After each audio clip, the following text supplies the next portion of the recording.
आपण पाहतात BN news Badlapur नामा।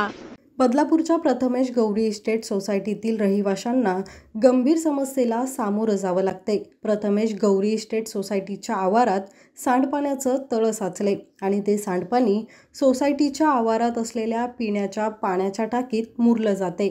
त्यामुळे सोसायटीतील रहिवाशांना पोटदुखी, उलटी, जुलाब आणि इतर आजारांचा सामना करावा लागतोय। पालिकेकडे अनेकदा तक्रारी केल्या असून पालिका या समस्येकडे दुर्लक्ष करत असल्याचं स्थानिक नागरिकांनी सांगितले। या सोसायटीच्या आजूबाजूला अनेक सोसायट्या आहेत। या सोसायट्यांमध्ये देखील हे सांडपाणी शिरत असल्याचं रहिवाशांनी सांगितले। या आवारात नाल्याची संकल्पनाच नसल्याने हे सांडपाणी एका जागी अनेक दिवसांपासून जमा होत होतं। त्यामुळे या ठिकाणी सांडपाण्याचं तळ साचले। मात्र या सांडपाण्यामुळे सर्वसामान्य नागरिकांना अनेक समस्यांना सामोरं जावं लागते। हे पाणी पिण्याच्या टाकीत जात असल्याने पाण्यामधून दुर्गंधी येत असून हे पाणी वापरावं तरी कसं, असा प्रश्न प्रथमेश गौरी इस्टेटच्या रहिवाशांना पडलाय। मी प्रथमेश सोसायटीची सेक्रेटरी आहे।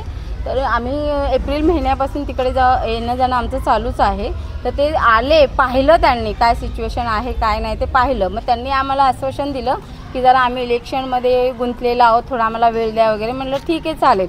तर मे महिना गेला, जून गेला, जुलै आला, तरी पण त्यांचं काही इकडे येण्याचं हेच नव्हतं। मग शेवटी परत आम्ही काल परवा जाऊन पुन्हा त्यांना भेटून मीटिंग केली। मीटिंग केल्यानंतर ते बोलले की मी 2-3 फूट खड्डा खोदून पाणी जाण्याचा काहीतरी मार्ग काढतो। म्हणलं ओके ठीक आहे चालेल म्हणून। मग त्यांनी काय अजून ते काम सुरूही केलेलं नाही आहे। तर मला एवढंच त्यांच्याकडे अपेक्षा वाटते की त्यांनी यावं लवकरात लवकर आणि आमचा प्रॉब्लेम सॉल्व्ह करावा, कारण की आम्हाला भरपूर इथे त्रास होतोय। कारण भरपूर लोक पण आमची आजारी आहेत।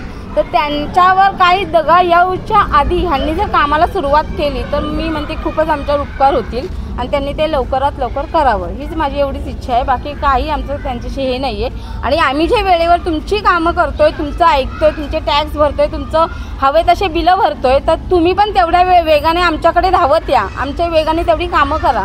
मग आम्हाला पण बरं वाटेल की बाबा हां चला काहीतरी चालू आहे, की मग आम्ही पण तुमचा तेवढा टॅक्स भरायला पण उभे राहू। मग पण असं जर तुम्ही जर करत असाल तर आमच्याकडे पण पर्याय नाही आहे। मग आम्ही पण पुढची काहीतरी प्रोसिजर करायला सुरू करू मग, कारण आम्हाला भरपूर त्रास होतो आणि त्याच्यामध्ये जर एखाद्या फॅमिलीला काहीही झालं तर प्रशासन जबाबदार राहणार आहे, हे मी सांगून देते। कारण आम्ही 3-4 वेळा जाऊन आलो आहे, तरी पण त्यांची काही दखल नाही। फक्त येणं बघणं हा पर्याय नाही होणार आहे। आम्ही करतोय करून असं बोलूच नका तुम्ही।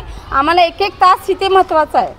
आम्ही 1-1 तासाची वाट बघतो की कधी हे काम होईल आणि कधी हे पाणी हे होईल। कारण माझ्यासुद्धा फॅमिलीमध्ये आज माझे आई बाबा आजारी आहेत, त्याच्यामुळे मलासुद्धा ते सुद्धा टेन्शन आहे, इतर लोकांचं पण टेन्शन आहे। लहान मुलं आजारी आहेत, कारण प्रत्येकाचे कॉल येत आहेत की नीलम बघ काहीतरी, कारण मुलांच्या पोटात दुखतंय, काहीतरी त्रास होतो आहे आम्हाला, माझे मिस्टर आजारी आहेत असे म्हणून कॉल येतात। तर आता मी तर त्यांचं काही करू शकत नाही। मी तेवढं शासनाकडे जाऊन त्यांची तक्रार देऊ शकते।